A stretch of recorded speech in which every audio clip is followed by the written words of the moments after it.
everybody. I'm talking about Sun in Pisces. Sorry about the delay in sending these recordings. I have been very busy with my new classes. They began in March and I hadn't planned for such busyness, so my apologies. And even though Sun in Pisces went on 14th of March, and we are 4 or 5 days late for it, but I thought I'll record it anyway so that you have it in the file. And also there's still quite a bit of time to experience it. So Sun in Pisces has moved out of the configuration, and it is creating a better environment for us. However, there are still other complex transits happening at the same time.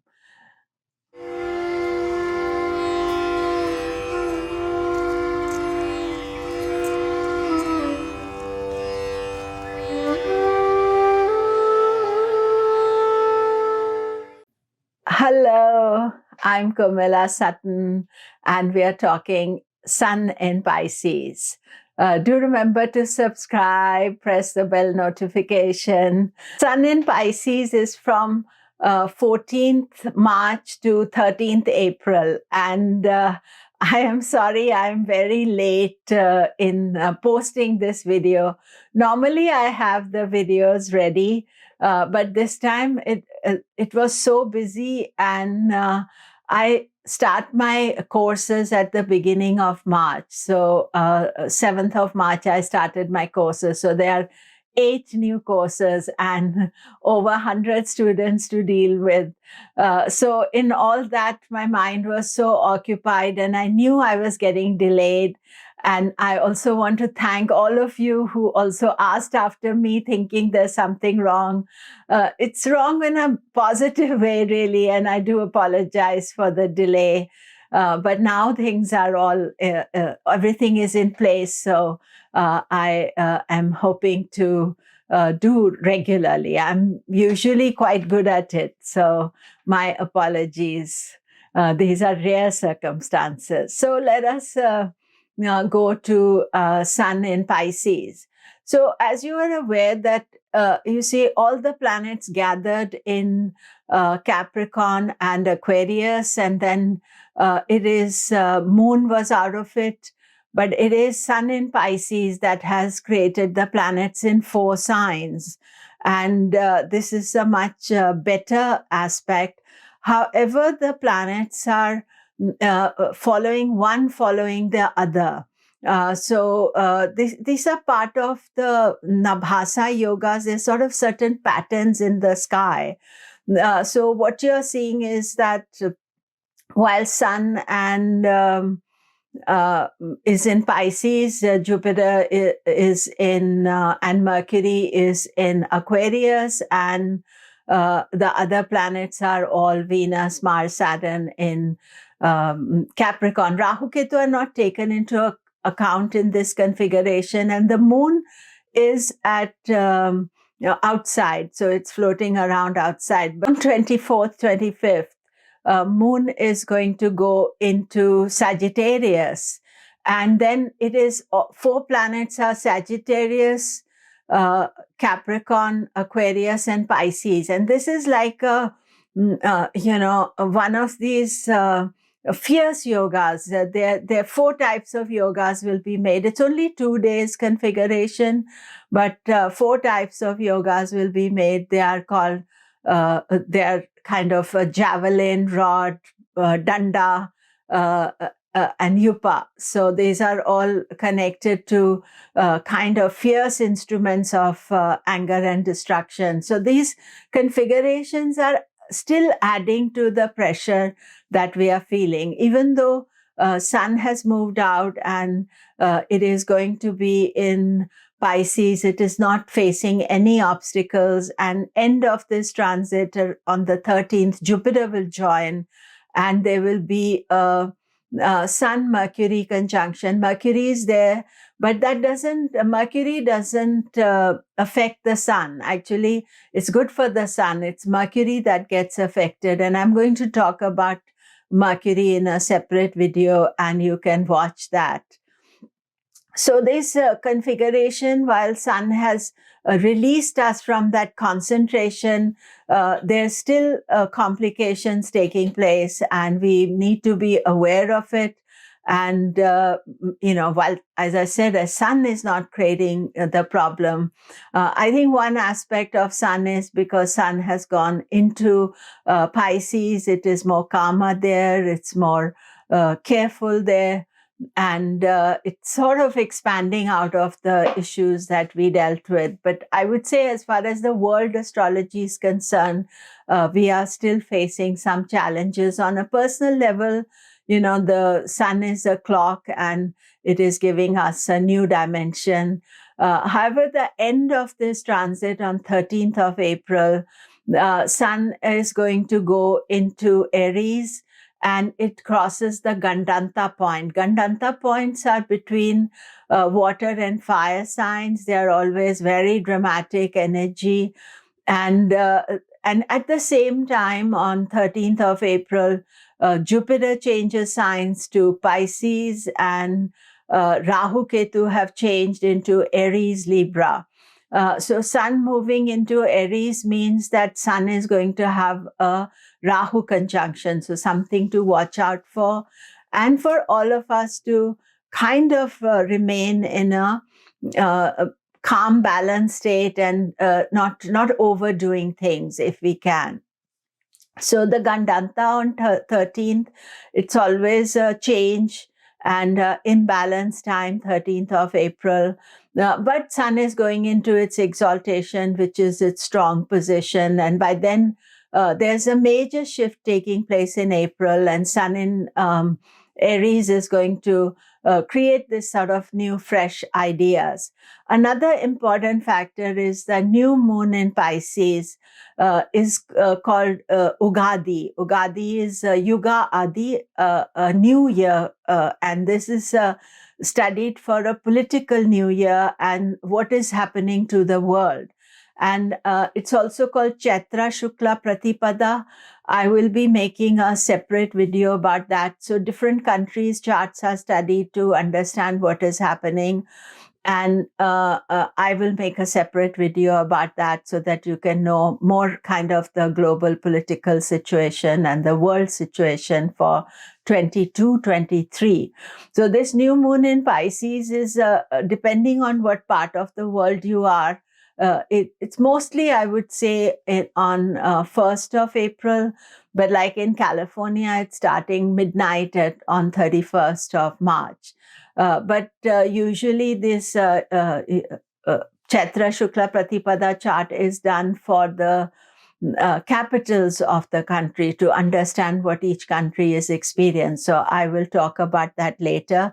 So lots to come. So even though I've been missing for a few days, I'm raring to go and lots of new information for you. So how does this affect you, all this stuff?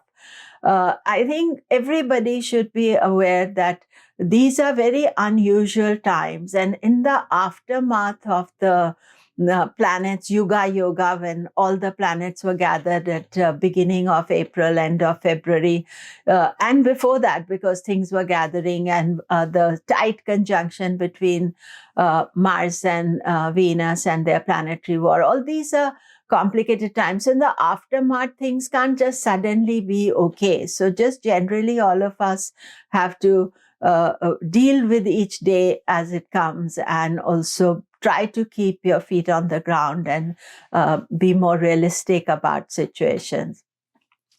So I'm going to look at moon sign as well as your ascendant. So let us see. Aries, this month, because of Mars-Saturn conjunction and on 4th of April, this is not the easiest time for you. Although they are both in power position, you can feel very frustrated and irritated. And Sun in Pisces is the 12th house. So 12th house is not always the easiest energy for you. So be careful with expenses, with effort that is getting no reward. it's okay to do the effort, but don't expect something spectacular to happen. And certainly watch your irritation, frustration, and take it calm. Taurus, Venus is out of its tight conjunction with Mars, but at the same time, Venus is stuck between Mars and Saturn, and this will only finish after 30th of March. So then you can expect some easier time. Pisces for you is the 11th house. It's the 11th house of profit, money, professional success. I would say that wait till after 30th of March to make any decisions. Otherwise, this is a pretty good transit for you. Gemini, Pisces is 10th house. 10th house is career, opportunity, and it is a good transit for you. Mercury is also going to be in Pisces and combust. Mercury gets combust very often. And I feel that being in Pisces, it's not a bad position for you. It's the 10th house of career.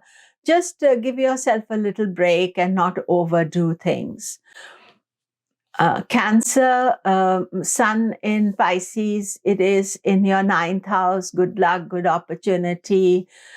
So this can bring attention to general prosperity, what you want to do. Also, if you're wanting to study and gain knowledge, then Sun's transit in your 9th house is important. The new moon is in Pisces. Wherever the Sun is, that is where the new moon is. So this month of 1st of April, it's about kind of new energy for you every month. Leo, Pisces is your 8th house. So 8th house is house of transformation, change. These months, not the best for you. Usually because Sun goes through your 6th, 7th, and 8th, and then Sun will be in Gandanta on 13th of April. And for you, as he's either your moon lord or Lagna lord, 13th is important that you're being cautious and careful about it. Virgo, Pisces is your 7th house. It is relationships, and Mercury is also joining, which is better for you on the 25th, although Mercury is going to get combust. So your focus is a lot on relationship, but at the same time, don't get burnt out, don't overdo things, take a little break. That is the best aspect for you. Libra, Sun in Pisces is in your 6th house. 6th house is house of obstacles, but it's also house of health and healing. So maybe this Pisces transit is a time for you to think about how to re-energize yourself, how to make life better for you. Right now, till the end of March, Venus is in all kinds of complex situations. So you want to wait till after that to re-energize yourself as well. And things will improve. But at the same time, you can also make a positive effort towards it. Scorpio, Mars is really in a uncomfortable position up to almost the 5th of April, because it is with Saturn, and it's going to go into a tight conjunction with Saturn, and things are blocked. It can be frustrating, irritating. Capricorn for you is the 3rd house. However, Sun in Pisces, that is rather very pleasant. It's in your 5th house, creativity, ideas.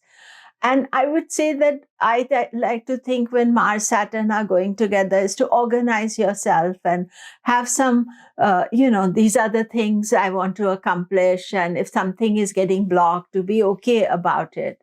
And Sun in the 5th house is bringing lots of ideas. And even if you don't accomplish those ideas, you can write them, you can plan for them at a later date. Sagittarius, Jupiter's been not involved with these conjunctions. However, there's aftermath of all the other difficult aspects. And Sun going into Pisces is your 4th house, happiness, positive energy, thinking about issues about home, what you want to do, maybe about transport, cars. And during this end of the transit, Jupiter moves into Pisces. It's also the 4th house. So that is going to be our attention for quite some time. Capricorn, lots happening for you.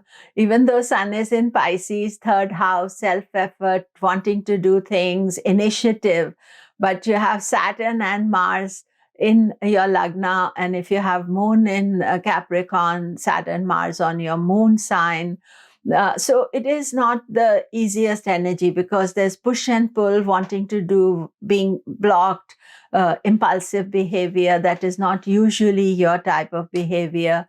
So I would say it is important to hold any planning, any thinking, and be patient and take your time, and especially early April to be conscious of that time. Aquarius, Sun in Pisces, 2nd house, money, finances.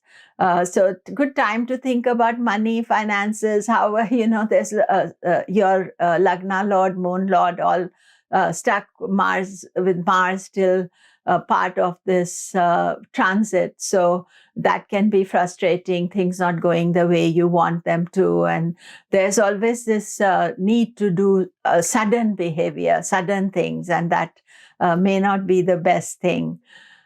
Pisces, Sun in Pisces, it's quite a good transit for you. However, I've noticed that when Sun goes into Pisces, it is 6th Lord in the Lagna. So there can be some unexpected blocks, obstacles that can happen. Sometimes it can create some, small health issues, things like that.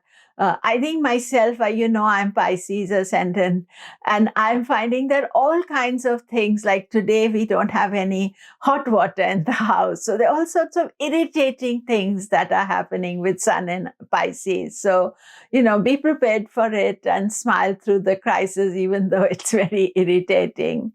And Jupiter is going to come into Pisces and end of this transit. So that is something to wait for. So that is it for today. Thank you very much. Do remember to subscribe. All the best.